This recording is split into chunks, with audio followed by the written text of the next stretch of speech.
Hey everyone! This time on Tim Talks Audio, we go over how to tell if something is out of phase.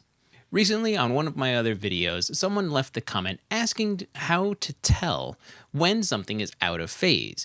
There are different things to listen for, but it's really better to hop into the DAW and give you some examples and pinpoint which things to listen for at which times. So let's go ahead and dive into the DAW. Okay, here we are inside the session. And when we're listening to hear if something is out of phase, a good place to listen is the drums. And that's where we are now. We have our drum set in light blue right here. When you're listening to a multi-mic'd instrument, like drums, live drums always are, most of the time are. There's rare instances where you will do mono miking on drums or maybe have just a section where they just use one mic. But right now we're talking multiple mics. You have all of these different mics and they're all picking up the sound of the instrument at different times. Those different changes in that time of getting the sound from, let's say, the snare drum to the snare drum mic versus the overhead mic. That could be a big difference between the snare mic and the overhead mic. That could be the signal out of phase. Let's just take a listen and I'll show you what I'm talking about. So here we go. Here's my drums. And what I'm going to do is I'm going to solo my overheads. These were mono tracked, but then I just put them into a stereo bus. And when we listen to the overheads, they sound like this.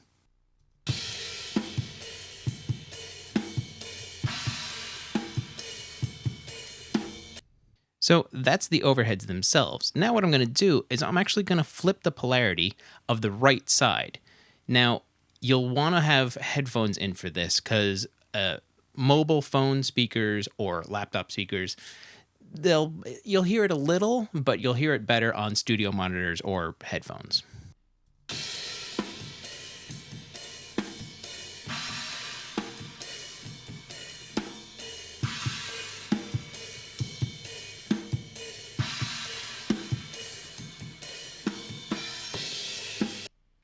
You can hear how the stereo image really alters and it kind of throws things off. It makes it sound real hollow and thin as well. Then we're going to start adding more mics, and a big one is the snare drum. So I'm going to go ahead and solo my snare bus, which is right here. I left my snare sample muted for now because that's going to be another thing we're going to go over later. Let's listen to the snare added in with our overheads.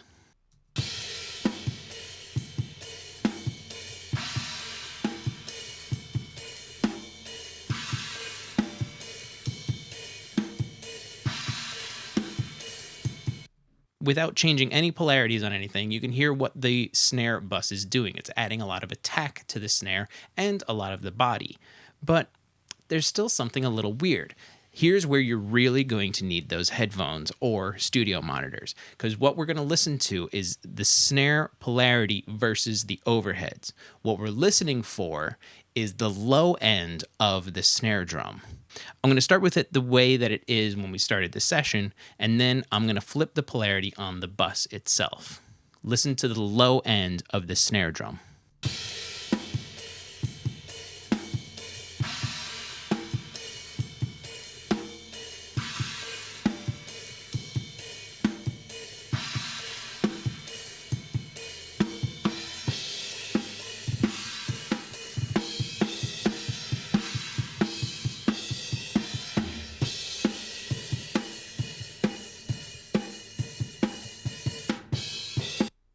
So, very interesting. When we flip the polarity of the snare bus, that's both of the top and bottom mics together against the overheads, we actually got a little more body of that snare drum inside of the mix.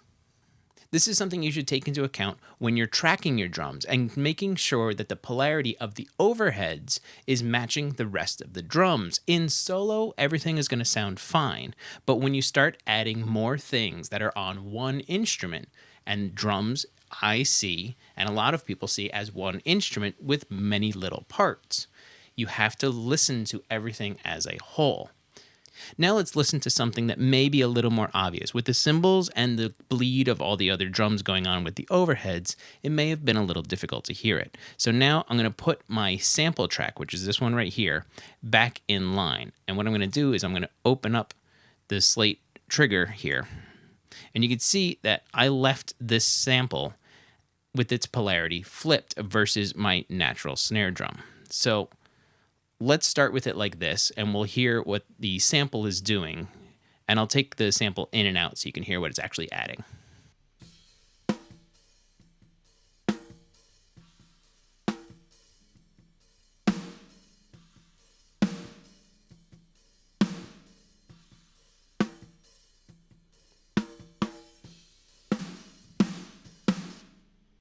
So this sample has a lot of thickness to it already, and it has some extra reverb already printed in. I thought it was a good fit for this song, that's why I left it in, and I actually used this to feed my own reverb as well. But we're not talking about that. Let's talk about flipping the polarity of the sample versus the live snare. So we're going to start with it the way that it is, and then I'm going to flip the polarity right here.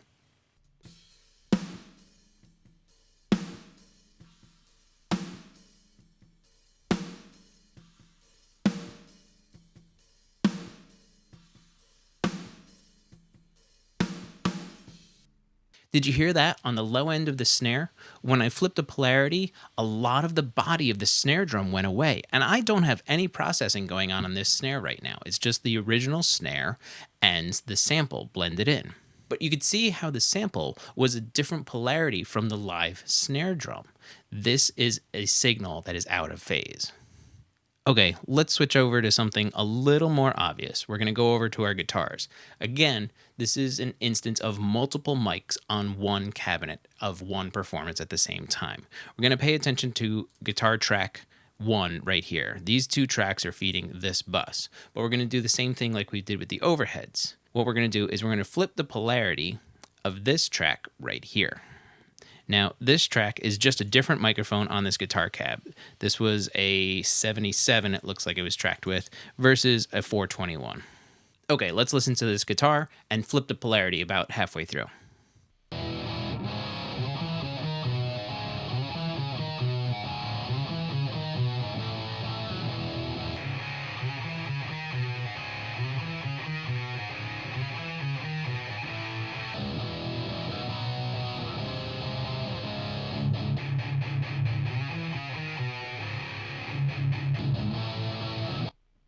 It makes a massive difference. And we took the time when we were tracking these guitars to line up the diaphragms of these multiple microphones, showing us that when we flipped the polarity on one of them, it thinned out that guitar to a non-usable tone for this style song.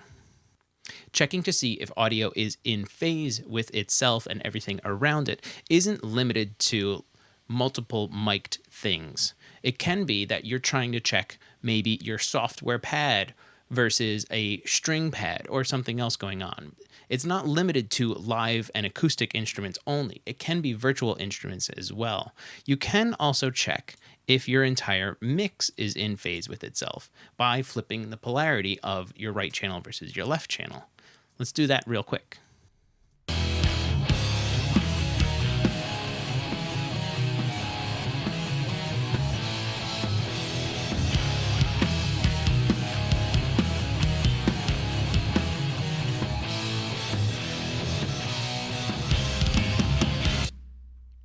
When we flip the polarity of the right channel, the center image of our song really got lost. Everything that was up the center, like the kick drum, the snare drum, and the bass, all got pushed aside and out of the way, and it gave this really hollow feeling in the center of this mix. These days, it's really easy to go into your individual channels or your buses and be able to flip polarity to check how your mix is and make sure that you don't have any weird phasing issues going on inside your mix. Especially inside Studio One, you could just do the input controls on top, click a button, and you'll automatically 180 reverse the polarity of that bus or channel. That's all for now. If you found anything informative, please like and share the video. For more, visit timflansbaum.com. And if you have a question, ask it in a comment and I'll answer it in a future video. Thanks for watching.